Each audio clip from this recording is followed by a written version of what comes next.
affordable life insurance, and more. Tonight, breaking news from Miami. Hurricane Irma now closing in on the American coast. Miami and South Florida could take a direct hit. Irma expected to hit as a massive Category 4. Tonight, the deadly path of destruction already across several Caribbean islands. Americans trapped. Images from Barbuda and St. Martin. Ginger Z with the new track just in, and it's not just Florida. Georgia ordering evacuations. States of emergency in the Carolinas. While here in Florida tonight, now 1 million people told to get out of Irma's path. Gas pumps running empty. State police now escorting fuel tankers. The other major news tonight, Donald Trump Jr. answering 5 hours of questions on Capitol Hill. The wildfires in the West. New reporting tonight, homes burning to the ground. The video, the famous NFL player claiming excessive force, saying police had no idea who he was. And breaking now, a massive security breach possibly affecting more than 143 million Americans and your social security numbers. This is a special edition of World News Tonight with David Muir in the path of Irma, reporting tonight from Miami. Good evening tonight from South Florida, where this evening as we traveled through Miami, you can see it everywhere. Families, store owners boarding up, getting supplies, and in many places searching for gas. This is a monster storm, and the new track just out shows a Category 4 slamming into this city and all of South Florida and then moving right up the state. Already a deadly and devastating path across the Caribbean. Just listen to the winds tonight. That is Irma tearing across the island of Anguilla, a Category 5 storm right now, winds of 175 miles an hour. On the island of Barbuda, nearly every building and home damaged or destroyed. And as we come on the air tonight, Irma is now plowing into Turks and Caicos, the most dangerous side of this hurricane, hitting there. This evening, a hurricane watch is now officially in place right here in South Florida. Are the buildings ready? The windows, the cranes across this city? But first, ABC's Lindsay Janis leads us off with the devastating images already. She's in San Juan, Puerto Rico tonight. Tonight, the images now emerging of the utter destruction Hurricane Irma left behind. Buildings and trees ripped apart. This communications tower snapped. Hundreds now homeless. It was the worst time in all my life, and I would not want to see another hurricane like this again. Barbuda's prime minister telling ABC News it's as if a bomb was dropped on the tiny island, one of the first hit. Well, my main concern right now is how we're going to survive after this. St. Martin next in Irma's crosshairs. Shipping containers tossed like toys. Boats crashing together. At least 14 now dead in the storm zone, including 16-year-old Xander Venezia, drowning in rough surf off the Barbados coast. Irma's death toll expected to rise and scores more injured. Coast Guard teams like this one have been flying in and out of the Virgin Islands, rescuing people. Our cameraman on that chopper, capturing scenes of destruction as Irma moved across the Caribbean. We met Canadian college student Alex Demore, badly hurt in a fall in St. Thomas, airlifted to Puerto Rico for treatment. We lent her our phone so she could call her family. Mama? She and American student Maddie Gortat leaving the island with one pair of flip-flops between them and little else. The pair describing how they rode out the storm. We just didn't know if the roof was going to come off at any moment. So we were praying the whole time. Irma now moving in on the Turks and Caicos Islands, large portions of them at an elevation of less than 10 feet. The storm surge could be double that. I'm anxious about the storm. I've never been through a hurricane. California firefighter Josh Livingston there celebrating his birthday, now hunkered down and bracing for a Category 5 monster. We've been watching some of the destruction on the other islands. You're kind of waiting for it to hit this island. And Lindsay Janis joins us now from San Juan. And Lindsay, nearly 1 million people without power, hundreds of thousands without water tonight. And you were saying that authorities told you it could be months before power is restored there? That's right, David, and here's the reason why. There are hundreds and hundreds of trees like this one downed across this island. This one actually has a power line tangled up in it. David?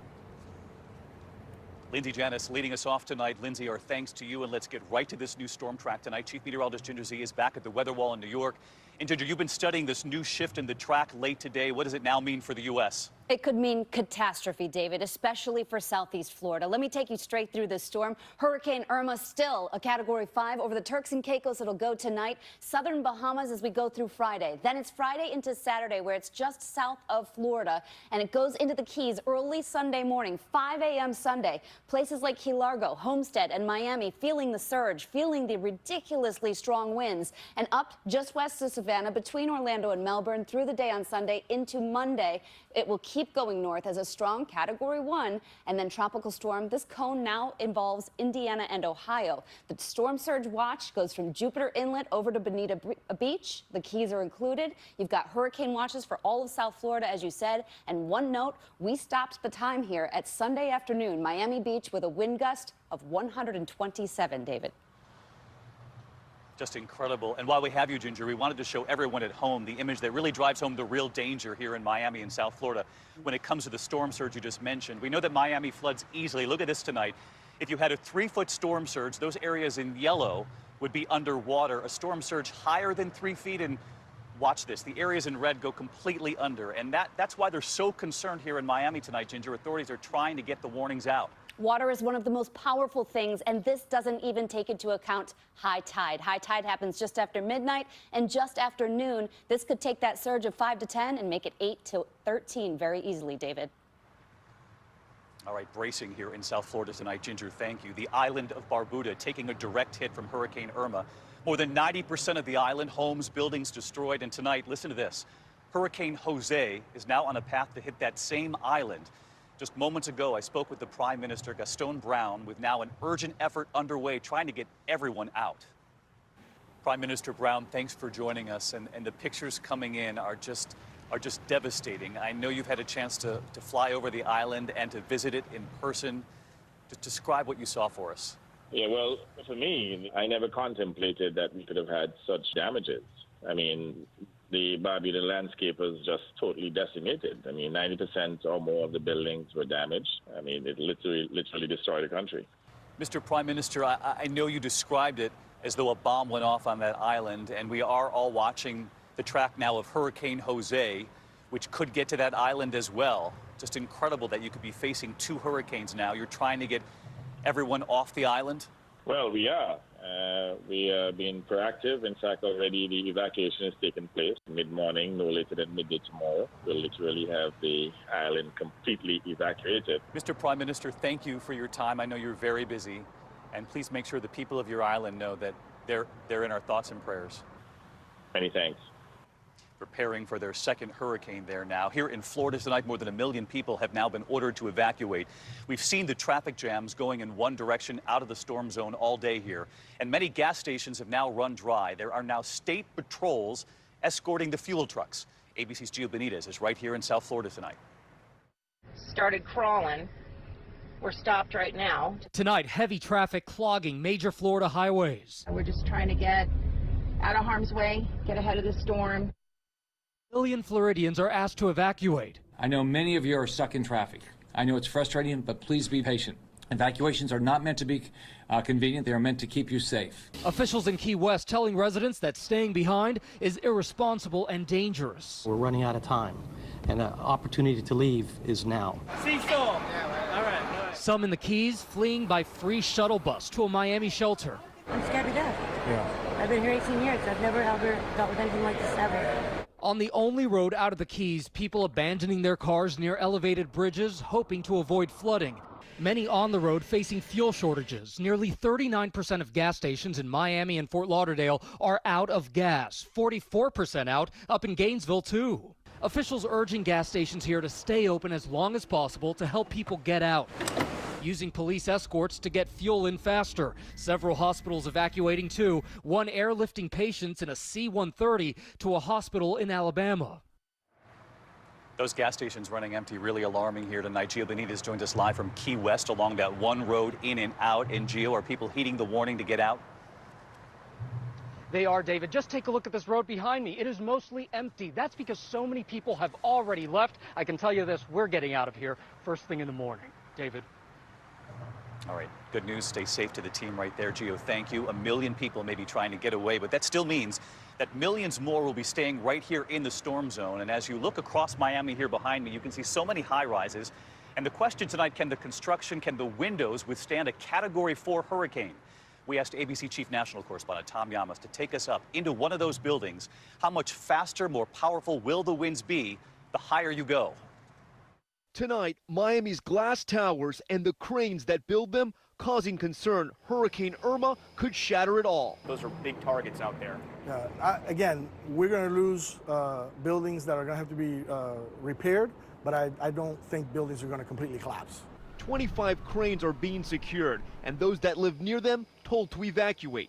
Developers and builders ABC News spoke with tell us buildings in downtown Miami will hold up, but that high-rises could sway, some up to 12 inches. I do expect to feel some here. We did feel it during Matthew, and Matthew was basically a tropical storm. Being in a high-rise, you're less likely to get hit by debris on the ground, but high up, 50 floors up like we are right now, there's another danger. The wind up here is much more powerful. Hurricane researchers tell us that high up, a Category 4 hurricane with winds at 140 miles per hour would be 220 miles per hour on the 50th floor. South Beach resident Andres Acion will ride out the storm in his 21st floor condo. My plan is that it gets too crazy, I go into the elevator shaft of the building, which is like a fortress. And as Irma approaches, other Miami residents are lining up for supplies, like outside of this packed Costco. In some stores, even water is getting tough to find. And Tom Llamas joins us tonight live from Miami Beach. And Tom, people are not going to forget what you just reported, how much stronger those winds will be up high. You got to stay away from the windows here in Miami. I know you're looking into something else tonight as well, reports of price gouging. Are people being ripped off as they try to prepare? David, in some cases they are. I just got off the phone with the Office of the Attorney General here in Florida. Since Monday, David, get this, they've received 4,000 complaints of price gouging. All right, Tom Llamas with us here in South Florida. Tom, thank you. Hurricane Irma is causing major disruptions in air travel across this country. Some 4,000 flights have already been canceled. And look at this flight radar image tonight. A lot of air traffic to and from Florida. You can see it right there. So many trying to get out of the storm zone. The planes flying around Irma and those other hurricanes. And tonight there is a new and urgent plea just in from the Miami airport for passengers still showing up, hoping to find a flight. ABC's Amy Robach is there. The rush to get out of the storm zone tonight resulting in big lines at South Florida airports. I have to spend the night in the airport because all the hotels are filled. A row of passengers in wheelchairs able to board in West Palm Beach, but at Miami International Airport, no one really manning the desks. Pretty chaotic. Hundreds showing up without tickets and finding none. The major airlines suspending operations at all South Florida airports by Friday evening. Already more than 4,000 flights in Irma's path canceled. 12 cruise ships canceling trips, with at least 23 cruises diverting away from the storm. The Norwegian Escape cruise ship coming back to Miami early to let people off. A lot of stress. A lot of stress. It's very stressful. No one knew what was going on. David, airport officials are asking passengers who don't already have reservations to stay away from the airport. As you can see, these airports are extremely busy, and they say if you are here when they halt operations tomorrow, you will be bused to a shelter. Their advice, book online or over the phone. David? Amy Robach at a very packed Miami airport tonight. Amy, thank you. Hurricane Irma has already made history tonight, even before it hits the U.S., maintaining winds of 185 miles an hour for a record 36 hours straight. And we wanted to show you something. Since 1970, just 4 Category 4 or 5 hurricanes have made landfall on the U.S. mainland, among them Hugo in 1989. That had 140-mile-an-hour winds. In 1992, Andrew, of course, striking Homestead, Florida, with 165-mile-per-hour winds. Irma right now is stronger than all of them. Senior meteorologist Rob Marciano in Key Largo tonight on what is making Irma so dangerous. Irma's first strike giving us a glimpse of its sheer power. The hurricane morphing into a monster with a rare combination of conditions. Moist air over deep, warm water with temperatures over a degree above average feed the storm. There's also a lack of upper-level winds that would choke the storm. And Irma has avoided large land masses that would break apart the hurricane. It is like going over a giant all-you-can-eat buffet for a hurricane right now. Tonight, the eye 30 miles wide, with the clouds swirling around it 600 miles across, with the inner core equivalent to an EF3 tornado. Most striking, the longevity of Irma's power. that record-breaking stretch of 185-mile-per-hour sustained winds for over 36 hours. And Rob Marciano reporting in from Key Largo. And Rob, we're also dealing with a very rare situation here. Irma is